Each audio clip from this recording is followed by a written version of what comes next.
At 5. Good evening and thanks for choosing KARK. I'm Brittany Johnson. North Little Rock Police asking for your help tonight identifying a shooting victim.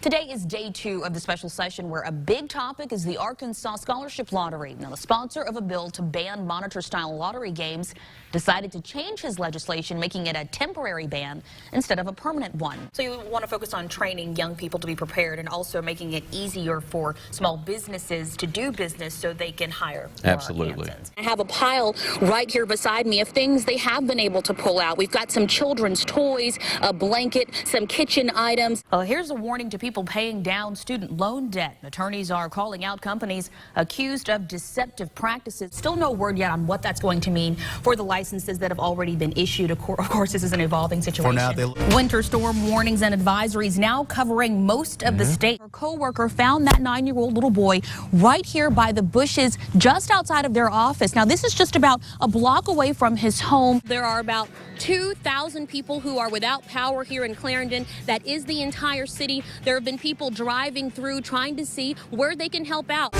Listen to this. Yeah, listen up. It's an incredible story at the University of Memphis where there have been a lot of changes over the last 50 years, but one thing that stayed the same is the Bat Boy. Piece by piece by piece, thieves ripped apart the AC unit, tearing apart all the copper they could, leaving the family to pick up the pieces. She actually printed out this receipt here to mark the time of when they called 911, saying that someone that they were with was hit. I mean, the desk has changed, but also the personalities have changed. And so to have people who they've watched over the years here to talk about their first moments on TV, what it was like. So relatively dry, relatively sunny. It's a great week. You can get outside every single afternoon like you did today for this entire week. All right, we'll look forward to it. Thanks a lot, Pat. And thank you all so much for tuning in. We'll see you when we return tomorrow at 5. Good night. Now, we're told that authorities have centralized their search efforts in the area of Princeton Pike. They say this is the only location they've been able to place Timothy Buffington where he was caught on surveillance video. Now, in this video, you can see the man ADC says is Timothy Buffington wearing camouflage and holding a shotgun. Now, first, he only knocks and rings the doorbell, but then, as you just saw, he tried to bow up and knock the door in before running off. Well, search crews are still actively canvassing the area. They're checking potential hiding spots that Buffington may be in. As far as we've been told, this surveillance video is the last ADC has seen of Buffington, but they want people to be aware he could do this exact thing again. Absolutely. People need to be mindful that he's done this once, that he may be coming up and trying to knock on their doors. So keep in mind, Buffington did steal a shotgun and also allegedly tried to force a woman on prison grounds to drive him away.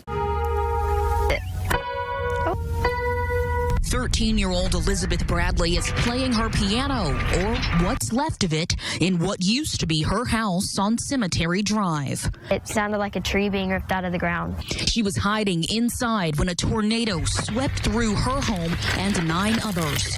When I got out, I was like, whoa, like it didn't even look like my road anymore. Elizabeth made it out with a simple scratch. It really wasn't me, it was mainly God. But her neighbor and family friends lost much more.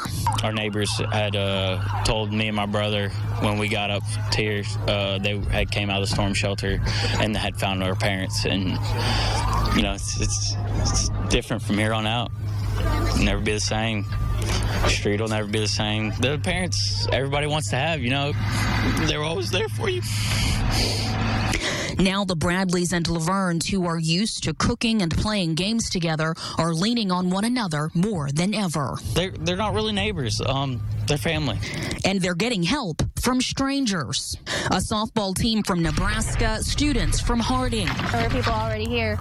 And they were like, is this your house? And I was like, yes. And they were like, well, we've been here for hours. So. All pitching in, sorting through the wreckage. It's been a huge blessing. It doesn't look like it, but it's just been one blessing after another. Yeah. So these families can start the process of moving on.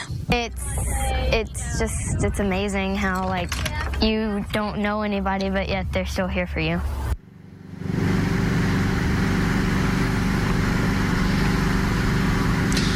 The Bradley family that you all just heard from says they do plan to rebuild, but of course next time they plan to build a storm shelter in their home. Of course, before they can get to that point, they have to start the cleanup effort. As you saw, they have began today, but again, city and county leaders want people to make sure they're following all of the rules when it comes to clearing debris. They also want families to register with FEMA and to make sure that they're following protocol now so they'll be eligible for funding when it starts rolling in. In Bologna, Brittany Johnson, Fox 16 News. If I can help anybody, I want you to listen to me. Rick Ellis recorded this plea alone in a cemetery. My little girl was killed from a mother that wanted to get high, drink, drive, party. 6-year-old Lindsay Kay shares a tombstone with her mother, Ellis's ex-wife, who sat behind the wheel when they crashed on a Mississippi highway in 2010. The single-car accident killed both of them. She was always full of smiles. She was born an angel and died an angel. July 17th, Ellis visited her grave for the first time since her funeral. So I wondered how I could help, how I could make a change, how I could make that moment better, how I could give my little girl a voice. He pressed record. I'm going to tell you something.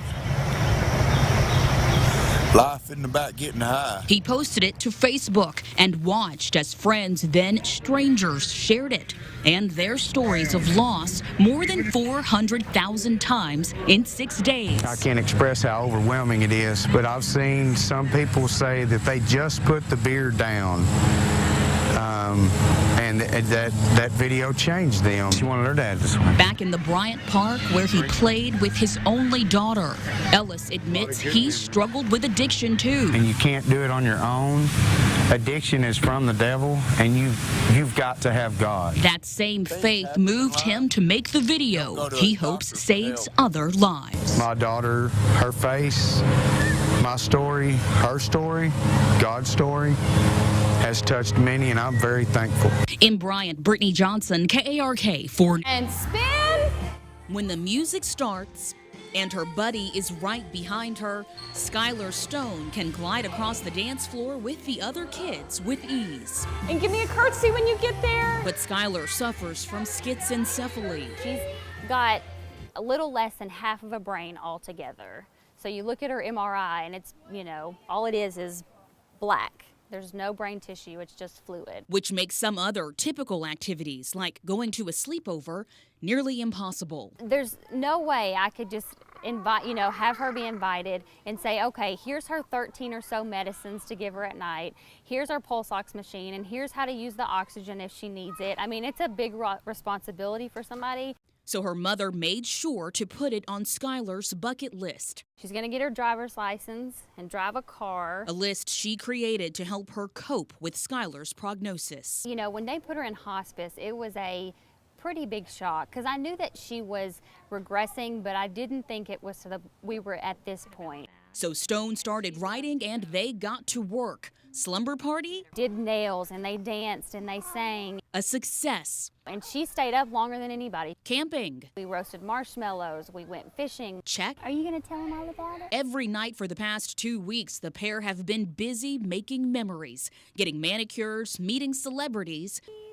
They even allowed us to join them on Skylar's quest to capture at least 1,000 hugs and smiles. She has the best laugh I've ever heard. She just makes you laugh with her. Hoping with each photo and memory, people learn more about schizencephaly. Of course, being able to mark something off her list is always fun for us. And Skylar. So at least I can give her a legacy that she deserves.